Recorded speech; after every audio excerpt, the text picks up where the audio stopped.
Durante 12 años, un hombre caminó por los bosques, las estaciones de tren y los baldíos de Rostov del Don, en la Unión Soviética. Era delegado, usaba gafas gruesas, vestía traje modesto, llevaba una bolsa de mano con chicles y boletos de tren. Parecía un funcionario aburrido de camino al trabajo. Nadie lo miraba dos veces. Entre 1978 y 1990, ese hombre asesinó a 53 personas. La mayoría eran niños y mujeres jóvenes. Los llevaba a zonas apartadas con promesas de comida, dinero o transporte. Y lo que les hacía en esos bosques es algo que los investigadores que encontraron los cuerpos no pudieron olvidar jamás. Pero lo más perturbador de este caso no es lo que hizo, es cómo pudo hacerlo durante 12 años sin ser capturado. La respuesta está en el sistema que lo rodeaba, la Unión Soviética, un estado que oficialmente no creía en los asesinos en serie, que consideraba que ese tipo de crimen era un problema del capitalismo occidental, no del socialismo, que prefería negar la evidencia antes que admitir que algo así podía ocurrir dentro de sus fronteras. Esa negación le costó la vida a 53 personas. Bienvenidos. Esta es la historia de Andrei Romanovich, el mayor asesino en serie de la historia de la Unión Soviética, el carnicero de Rostov. Andrei Romanovich nació el 16 de octubre de 1936 en Yablonnoye, una aldea rural de Ucrania que entonces formaba parte de la Unión Soviética. Nació uno de los periodos más oscuros de la historia del siglo XX. La gran hambruna ucraniana de los años 30, conocida como el Holodomor, había devastado la región años antes de su nacimiento. Millones de personas murieron de hambre, y en la desesperación extrema, algunos sobrevivientes recurrieron al canibalismo para seguir vivos. La madre de Andrew le contó de pequeño que había tenido un hermano mayor llamado Stepan y que ese hermano había sido secuestrado por vecinos hambrientos y devorado. La historia nunca pudo verificarse. Quizás era cierta, quizás era una de las leyendas de terror que circulaban en esas aldeas devastadas. Pero Andrew la creyó y la llevó consigo toda la vida. Su infancia fue marcada por la pobreza extrema, el miedo constante y la Segunda Guerra Mundial, que llegó a Ucrania con una brutalidad particular. De niño, Andrew era retraído, ansioso, incapaz de relacionarse con sus compañeros. Lo bulleaban, era torpe socialmente y tenía un problema físico que lo marcó profundamente durante toda su adolescencia y su vida adulta. Era impotente. Esa impotencia, la incapacidad de tener relaciones sexuales normales, se convertiría décadas después en uno de los factores que los psicólogos identificaron como central en su escalada hacia la violencia. De adulto, Andrew estudió literatura y política. Se convirtió en maestro de escuela secundaria en Rostov del Don, la ciudad del sur de Rusia, donde se desarrollaría toda su historia criminal. Se casó, tuvo 2 hijos. Desde afuera, era un ciudadano soviético cualquiera, un hombre sin historia. Desde adentro, algo llevaba años acumulándose. En 1974, Andrew fue despedido de su trabajo como maestro después de recibir múltiples denuncias de abuso sexual hacia sus alumnos. El sistema soviético, en lugar de procesarlo criminalmente, simplemente lo trasladó a otro puesto administrativo. Las denuncias fueron archivadas. Esa fue la primera oportunidad que el sistema tuvo de detenerlo. La desaprovechó. El 22 de diciembre de 1978, Andrew llevó a una niña de 9 años llamada Lena Zaknova a una vivienda apartada que había alquilado en secreto a las afueras de la ciudad. La mató, y en el momento en que la niña murió, Andrew experimentó algo que nunca había sentido antes: satisfacción sexual. La única manera en que su cuerpo, con su impotencia crónica, podía alcanzar esa sensación era a través de la violencia extrema. Eso definió todo lo que vendría después. Lo que ocurrió a continuación fue una de las injusticias más grandes de todo el caso. Un vecino fue arrestado por el asesinato de Elena, se llamaba Alexander Kravchenko. Tenía antecedentes penales. La policía lo consideró el sospechoso más conveniente. Fue juzgado, condenado y ejecutado. Un hombre inocente murió por el crimen de Andrew, y Andrew siguió libre. Después del asesinato de Lina Sakhnova, Andrew no volvió a matar durante 3 años, pero en 1981 algo cambió. Ese año atacó a una joven vagabunda en un campo abierto, y cuando le hirió con un cuchillo y vio la sangre, algo en él se activó de una manera que ya no pudo controlar. Desde ese momento, el ritmo de los crímenes se aceleró sin parar.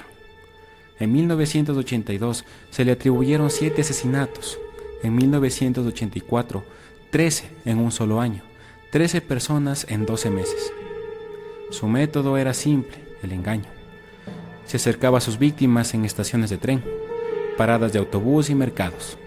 Ofrecía comida, dinero, un lugar donde dormir, un boleto de tren.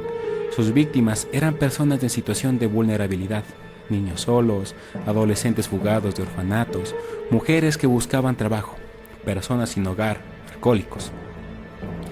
Gente que el sistema soviético ya había dejado atrás, gente cuya desaparición no generaría alarmas inmediatas.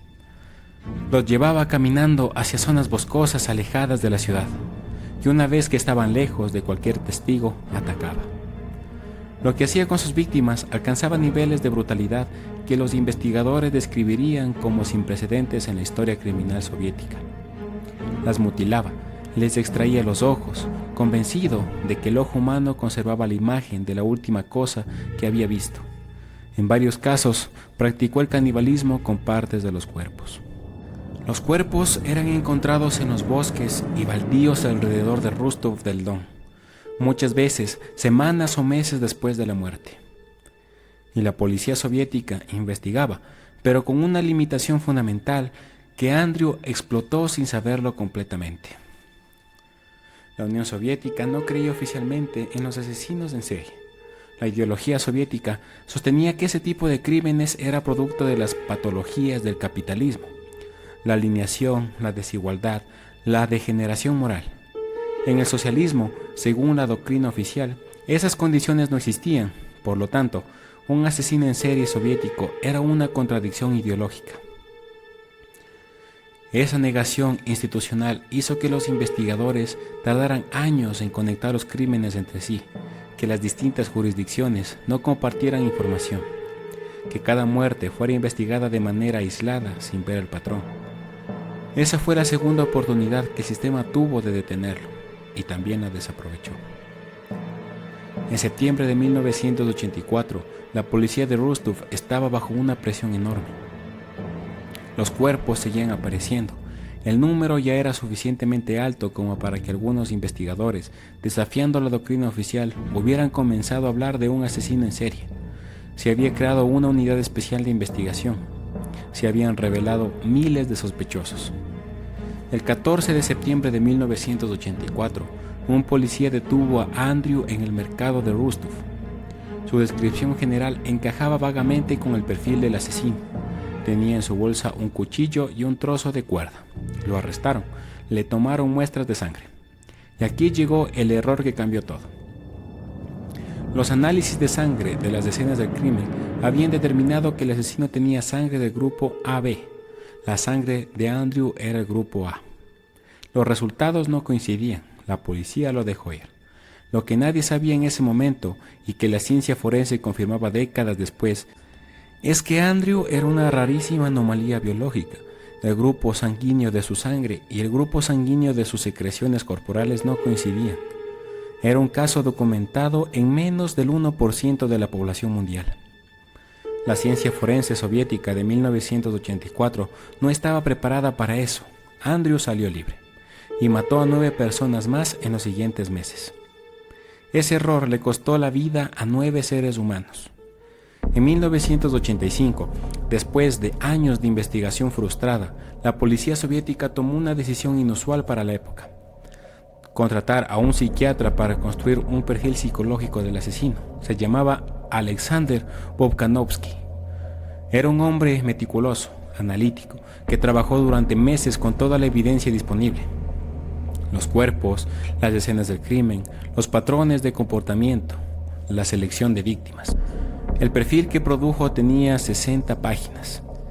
Describía a un hombre de entre 40 y 50 años, con educación universitaria, posiblemente casado, con problemas de disfunción sexual, que actuaba movido por fantasías que la violencia era el único medio de satisfacer, que elegía víctimas vulnerables de manera deliberada y calculada.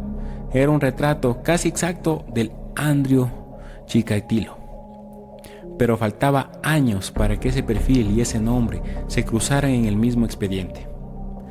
Entre 1985 y 1988, los crímenes continuaron.